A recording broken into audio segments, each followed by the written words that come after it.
Happy 2025, everybody. Well, another episode of Call Me Mr. Broadstreet. So, starting off the new year.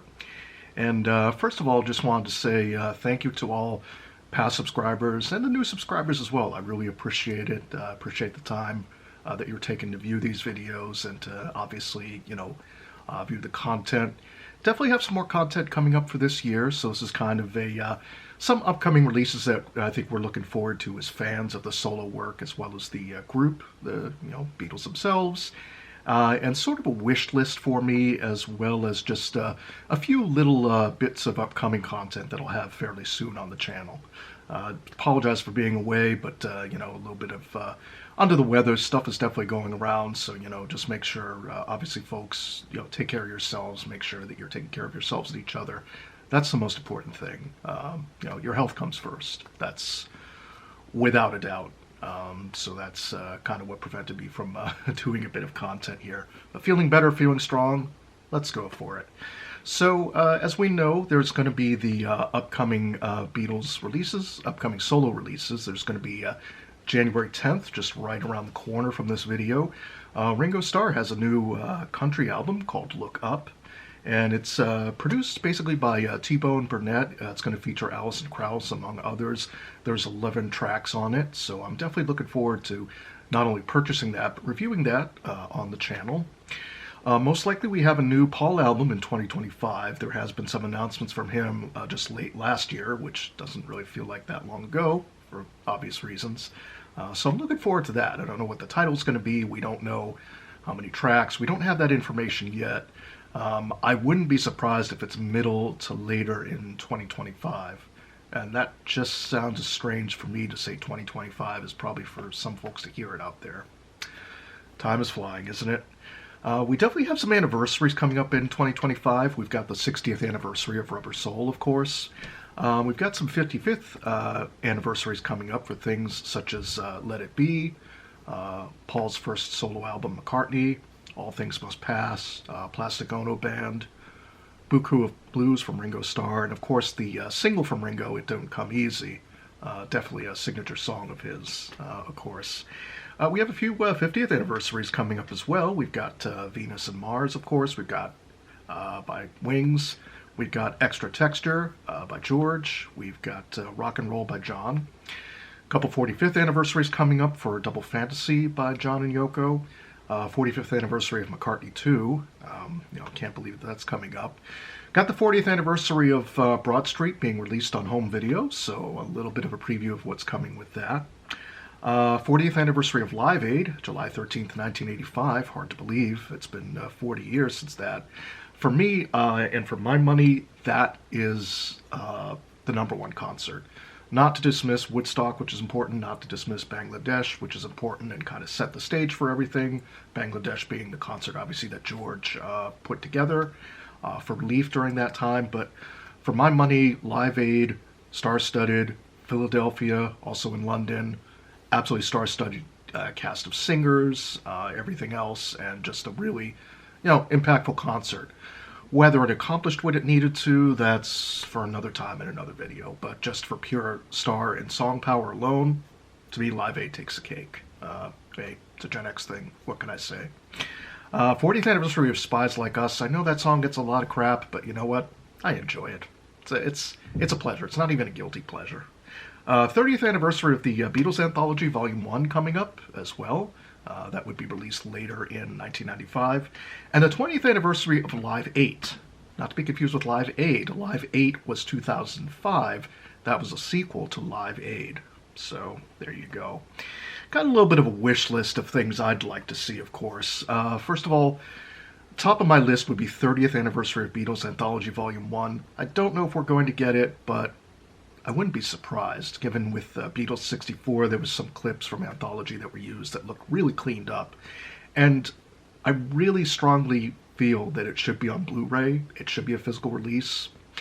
First of all, don't tie it to a streaming service. I mean, maybe you could have it for a little bit, but let's get a physical release of that. I know we would all love it. Obviously, the extra features on the DVD release from way back when would be the Threedles footage from 1994 and 1995. I think you could definitely package some new stuff with that, basically the making of Now and Then as extra footage onto a new set to complete the 3 new songs, in my view. Also, some reflections from Paul and Ringo at this point on the anthology sessions would be nice. You could either film them together, film them separately. I think it would be a good idea. I can't imagine that this wouldn't be a big seller. I think really, give the fans what they want. We want some physical media. We want that out there. Again, just don't tie it to streaming only. I don't want to have to be subscribed to any one platform. Nothing against any of the platforms. I just don't want to be subscribed to one platform for years upon years on end without any physical products. That's my stance on it. 16th anniversary of Rubber Soul. I'm suspecting that we're probably going to get something to the Revolver box set, which I just realized I don't think I ever got to a proper review of that. So that'll have to be a future video as well. I think I did do an unboxing of that a while ago, but just basically outtakes, things like that, things that people would enjoy, I feel.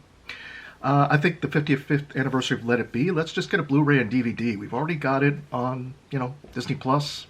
Let's get it physically out there. I think that would be the perfect timing for it.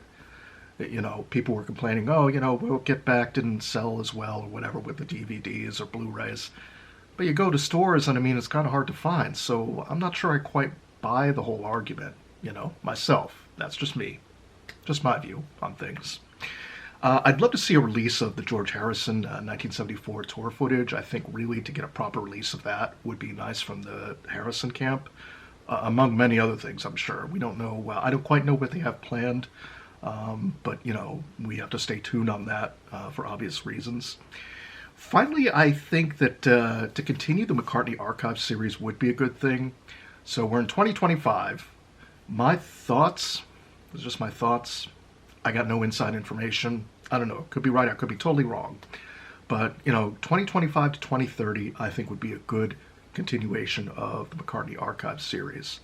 I think the order could go something like this. We could have Press to Play, Give My Regards to Broad Street, Off the Ground, London Town, then Back to the Egg.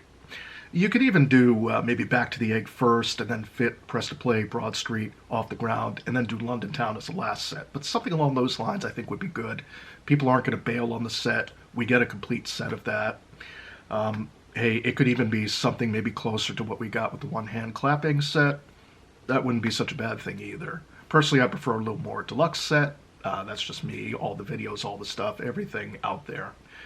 We know that MPL has the archives, and I think that's something that the fans have obviously been clamoring for quite a while now. But I know according to the Got Back tour, there was word that it seemed like in the tour program at least, the archive series doesn't seem to be completely done. But again, just my thoughts in the universe. I'm willing it into existence, I think. And lastly, just some upcoming content that I'm going to be doing very shortly. So again, we've got the Ringo Starr Look Up album. I'm hoping to do that very soon. I'm looking to pre-order that and hopefully get that by the 10th. So hopefully by that weekend I'll have something with that. I'm going to review the box set I picked up of All Things Must Pass. This was released in 2021, so I know it's not exactly current, timely, whatever, but, I finally ended up purchasing it at a really good price, about a month or two back now. And I'm looking forward to doing a deep dive on that, and especially the bonus tracks on that. So look for that in the near future. Also, the 40th anniversary of Broad Street releases on VHS. I've picked up a couple nice items related to that. I'll leave that as a little bit of a surprise, but I think hopefully you might enjoy that just to kind of commemorate that 40th anniversary of the releases. Let's not forget the 40th release of the video game. Yes, you heard me right, the video game. You can check out other videos or other spots I've guested on with that. So that's about it. That's what's coming up. That's sort of a wish list for 2025. I hope everybody's having a very happy and safe new year. I know it's gotten off to a crazy start. And I always hope that this channel can be sort of an escape from just whatever reality we're living in. I have no idea. Obviously we have the solo Beatles bubble, right? Or Beatles bubble that we're all in. But naturally, I'm aware of different, events, things that are happening outside in the real world. So I just always hope this offers some sort of escape or, just some sort of enjoyment for folks out there. So that's about it. I will see everybody in the next video. Happy New Year. Be safe, and let's hope 2025 is a good one. Until then, bye.